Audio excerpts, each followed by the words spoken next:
বুধবার বিশ্বকর্মা পুজো, আর সেই উপলক্ষে এখন চূড়ান্ত ব্যস্ততা গ্রামীণ মৃৎশিল্পীদের ঘরে ঘরে। শীতলকুচি সহ আশেপাশের গ্রামাঞ্চলে কদিন ধরে চলছে মৃৎশিল্পীদের টানা কাজ। পুজোর আগে শেষ করতে হবে অর্ডারের প্রতিটি মূর্তি, তাই সকাল সন্ধ্যা চরম ব্যস্ততা লক্ষ্য করা যাচ্ছে মৃৎশিল্পীদের কর্মশালায়। কেউ রং তুলির টান দিচ্ছেন, কেউ আবার মূর্তির মুখে শেষ স্পর্শটুকু দিচ্ছেন যত্নের সঙ্গে। অনেক জায়গায় পরিবার পরিজনরাও হাত লাগাচ্ছেন কাজের গতি বাড়াতে। বিশ্বকর্মা পুজো মানেই কলকারখানা, অফিস, এমনকি গ্যারেজেও দেবতার আরাধনা, তাই ছোট বড় মূর্তির প্রচুর চাহিদা। মৃৎশিল্পীদের ব্যস্ততায় এখন গ্রাম জুড়ে উৎসবের আয়োজন।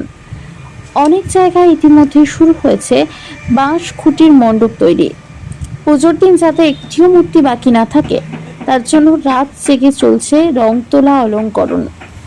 এ যেন শিল্প আর পরিশ্রমের এক মিলিত ছবি, যেখানে বিশ্বকর্মার আশীর্বাদে নতুন উদ্যমে সাজছে গ্রাম বাংলা। মোটামুটি অন্তত 40 বছর। সামনে পান না? হ্যাঁ, কাজ আছে, 5টা অর্ডার আছে, খুব কম চলতে হবে। কালী পুজো আছে, মানে ওইটারই আশা বেশি করেন আপনারা? সবচেয়ে কালী পুজো আশা বেশি। এই যে বিশ্বকর্মা মোটামুটি 60টা তৈরি হবে। 60টা, মানে 60টা অর্ডার আছে। 60টা অর্ডার আছে, এছাড়াও এক্সট্রা হয়ে তৈরি করেন? 2-4টে থাকে এক্সট্রা। এক্সট্রা থাকে যদি হঠাৎ করে কাউ কেউ লেগে আছে। যায়। এই যে কাজ পদ্ধতি এগুলো কাজ রঙের কাজ চলছে, কিছু অর্ধেক হয়েছে। কবে এটা ডেলিভারি হবে?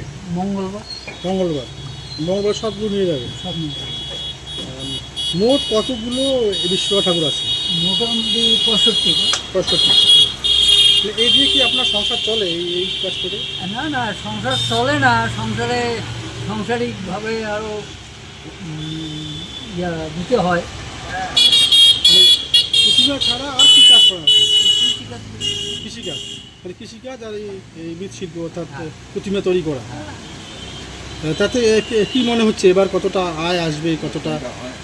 এবারে তো মূর্তি বেশি তৈরি হয়েছে, কিছু হয়তো বেশি পয়সা আসবে। বেশি পয়সা আসবে, মানে এই যে পয়সা আসা। হ্যাঁ, পুজোটা কাজে যাবে, কিন্তু এখন দুর্গা পূজায় বললাম তো 5টা অর্ডার আছে। কারণ গ্রামের ব্যাপার, অত তো দামি প্রতিমা নেয় না। এই যে পরেশচন্দ্র বর্মন।